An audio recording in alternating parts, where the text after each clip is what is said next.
পার্বণ হলেও দুর্গাপুজো তো দুর্গাপুজো। আজ মহা অষ্টমী তিথি। আজকে মহা অষ্টমী শুভ সন্ধ্যায় সকলকে শারদীয় সাংস্কৃতিক অনুষ্ঠানে নবারুণ সঙ্গীত বিদ্যালয়ের ছাত্রছাত্রীদের পক্ষ থেকে জানাই স্বাগতম। আমাদের অনুষ্ঠানটি যেভাবে সাজিয়েছি, মাতৃসঙ্গীত, ভজন সঙ্গীত, বিশেষ আকর্ষণ ধামাই ও লোকসঙ্গীত, আশা করি আপনাদের ভালোই লাগবে।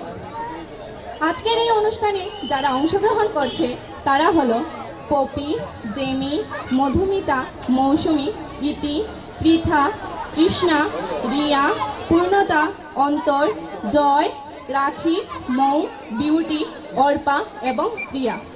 এই শারদীয় সাংস্কৃতিক অনুষ্ঠানের উপস্থাপনায় আছি আমি প্রিয়া তালুকদার এবং আমার সাথে আছে আমি পৃথা দাস দৃষ্টি। অনুষ্ঠানটি পরিচালনা করছেন অরুণ কান্তি তালুকদার।